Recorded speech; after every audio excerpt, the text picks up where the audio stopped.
Hello. There we go. Hi. Hi, what should my background be? Oh, I don't know. Do you know how to do that? Oh, like fancy background? No. Yeah. Let's see. I'm not sure if there's what's under apps or more. Background and effects. Look at you. You could be like at the beach or something, maybe. Um, All right, this is recording. I'm gonna pause this real quick. okay, I Hold know. on. Okay. Okay, recording is in progress. Everyone, I am here with the Gina Rouse.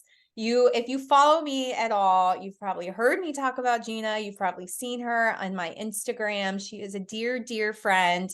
Started out as a running friend and now is just a dear friend. And she's a superhuman. She gets mad when I call her that, but you are. And so Gina, can you give me just a quick overview? It's a long history. Is that a word? I don't know if it is. Sure. Running background, but you're an elite runner.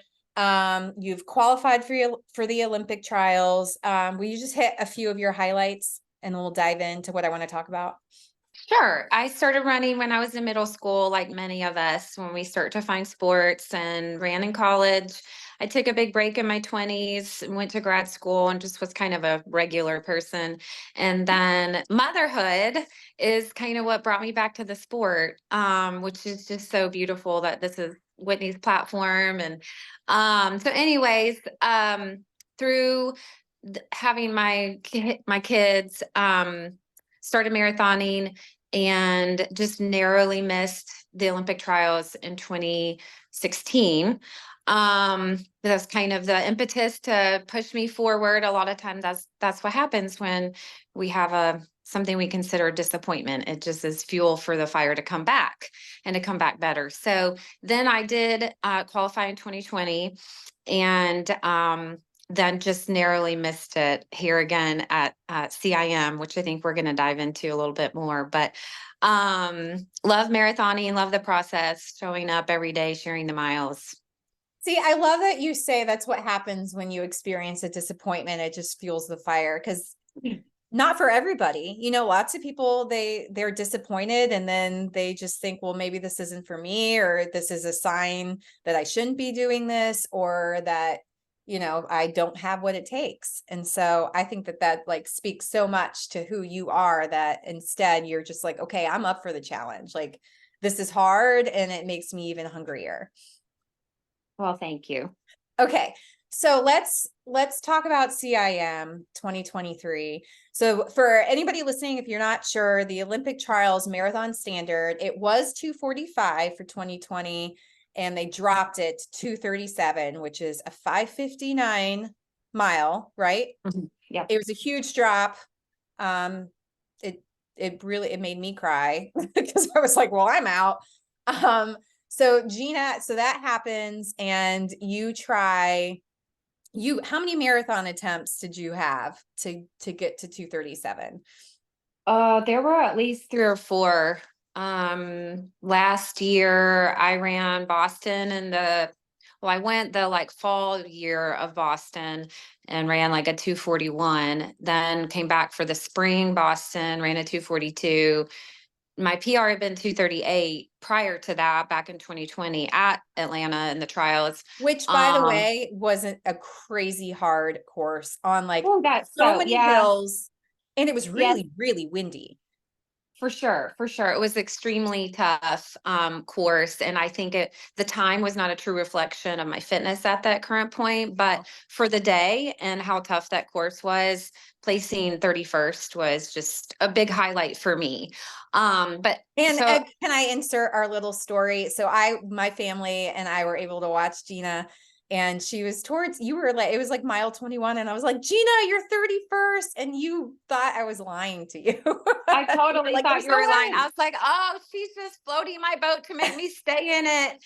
And I was totally shocked. I didn't even know. It kind of like collapse at the finish line, just one of those like you gave it all sort of things. And I'm in the like medical tent and I'm like, I don't even know what place I got. And so then when they told me, I said, oh, Whitney was right. She wasn't lying to me.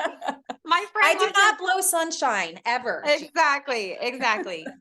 So did the Boston's coming back to 2022, 2023 time. Attempted at Indy last year, or sorry, 2022 Indy, and that was the torrential downpour, headwinds, kind of craziness. I dropped there at 20, came back for Houston, had a weird psoas thing, and had to drop there, and was just kind of like, man, I'm getting pretty demoralized here. Mm-hmm. Came back and did Boston again just because I love it so much. And but at that time I had a labral tear in my hip. Didn't And I was kind of like going through all this, like not really sure what was going on with my body. It was a high hamstring labral tear. I was having some pelvic pain. Anyway, find out I have this not great looking MRI after that Boston and kind of had a reset. So it was a tough summer of injury and kind of being out of the sport totally, and just really a lot of soul searching of like, man, this has been like feels like one defeat after another. Maybe, like you said, maybe this is my time to be done. And I had no idea that I'd be able to make the kind of comeback that I did, going towards CIM. And then you went to New York. You Went to New York. Yeah, McCurdy put on their awesome race up in New York. And I had not been able to do strength training. It was just enough from like June, July timeframe to October to get my body back into some like marathon fitness. And the kids starting back to school and juggling all the things, also coaching. And so it was just kind of a lot, and I not prioritized strength training. So I had to drop at mile 18, 19. I knew like we're going to go in, we're going to try. If I fall off pace or things just aren't right, we're going to bag it so that I'm not too far in. So we stopped at like 18, 19 and called it. And I had just started working with a sports psych coach who also happens to be a strength specialist. And we're texting back and forth. I really had looked at my husband when I dropped out at McCurdy and I said, babe, I don't know if I can keep dragging myself through the mud here. Like I'm pulling myself through, I'm pulling the kids. Like this is just becoming really tough. And he was like, I know, and maybe we're done, maybe we're not. The next day in the hotel, I'm texting back and forth with the strength coach, and he's like, we need to get your hip fixed. Your paces are there. Your engine's there. You've been doing this forever. You're a master's athlete. Let's get strong and go to CIM. And so we met the next day when I got home for coffee and designed a plan. And it was really just like hit the ground hard. I went 3 days a week, an hour and a half sessions, wow. and we combined the sports psych with the strength training. And that was like, for me, that's what I needed at that point because I had so much like internal struggle over it all. So yeah. And then okay, and yeah, just to also put in there, you're running, you're having all these trials and tribulations as a runner, but you're also a mom to three young girls. You're a wife. Like there's also, personal life. I mean, it's been a long road Yeah. for you. So I've been burying the lead. So you get to CIM, you have an incredible race, and you miss it by how many seconds? Oh, 10 10 seconds. seconds. 10 10 seconds. seconds.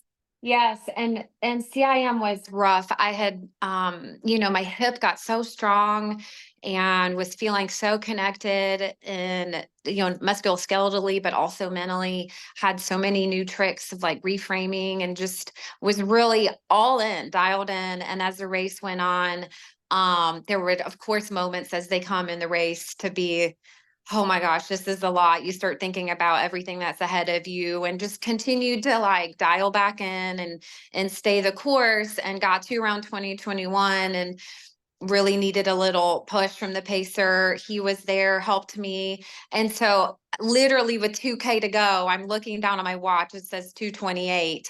And I'm thinking to myself, all right, you got to just stay the course. Like you're right there. You're right there, but you got to stay the course. And you know, at that point, like with a mile to go, it's literally like self-will to get your quads to keep going when everything in you wants to just stop. And so at CIM is such an awesome course. It's so lovely, beautiful, great spectator. There are fabulous things to say about CIM. Except for the turn. There's a corner at the finish where it's not a straight on to the clock.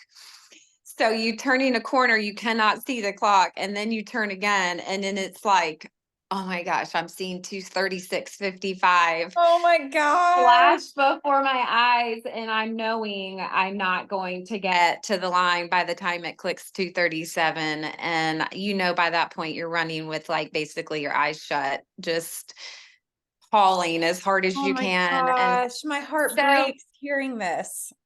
yeah, it was a really tough blow. I think mostly because I just the whole trying to make sense of it all, like the Yeah. comeback, the whole thing to be like out of the game, back in the game. And I really tried to emphasize like gratitude. Each week that would go by in the training cycle, I would just be like, you know what? I'm so thankful I'm getting a chance to like do this again, to pursue this thing that I love.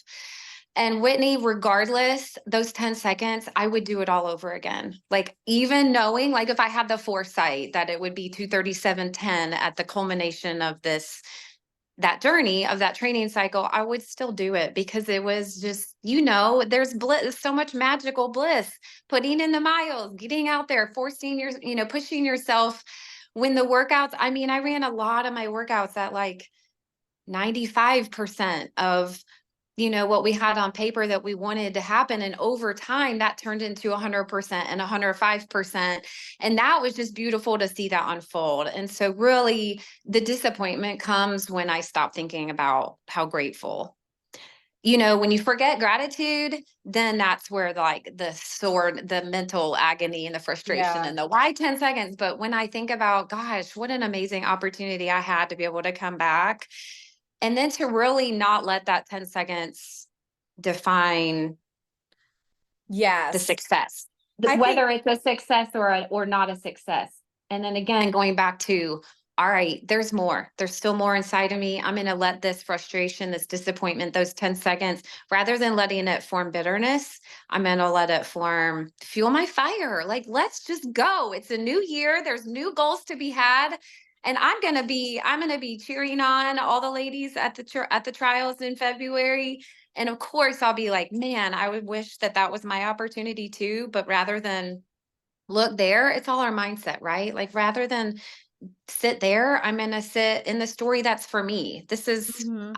for whatever reason, unknown to me, that's not part of my journey. But so it's like, embrace your journey and run with it. No pun intended.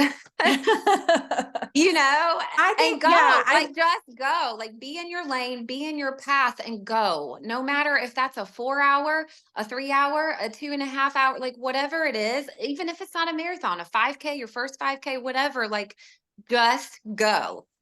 it's really like your story so much illuminates the importance of being about the process and focusing on all that you gain in the journey versus just eyes on the destination. Like, if all you cared about was getting that OTQ and you close your eyes to all the wonderful things that you've gained through the process, you would be miserable right now and you would be defeated and you would be done. But instead, I feel like the disappointment, especially in New York, like, that opened your eyes to, okay, it exposed your weaknesses. Like, okay, here's what I need to Absolutely. strengthen. Here's a new way to train. And at the age of 44, 44. you ran a marathon PR and you're not done. And you're For looking at sure. all these like amazing goals ahead of you when so many people are like, oh, I'm over the hill. I'm done with running. Yeah. I'm just going to run Yeah. for fun. And Mhm. instead, that disappointment showed you new ways of approaching your goals and new goals. And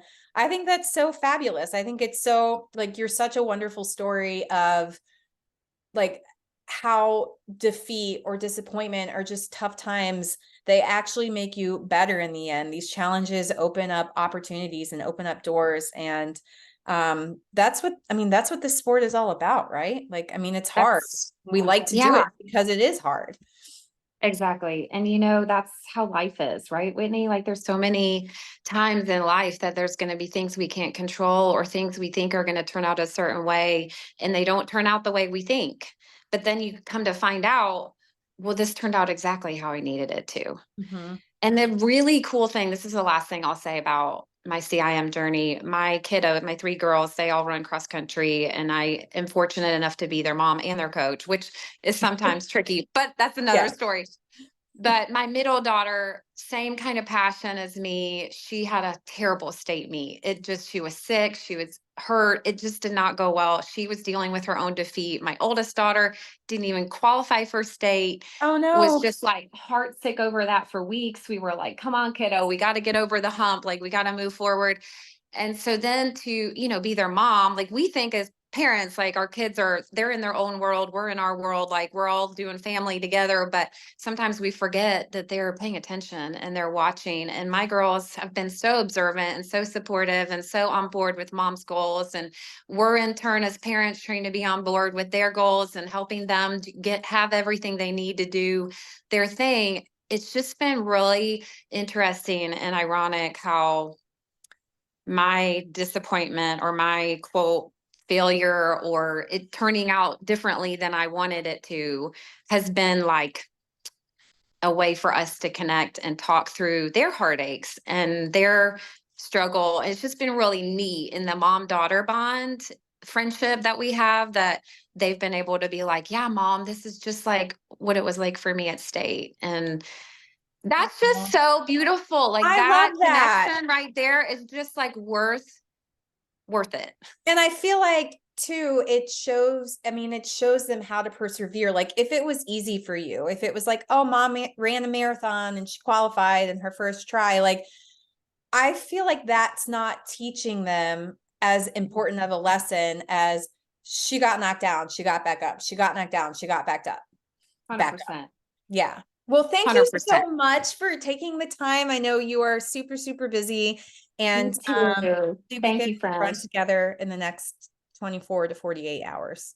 Let's make it happen, girl. All I right. love you Have a to great death. day, Gina. You too. You too. Thank you. Thanks. Bye. Bye.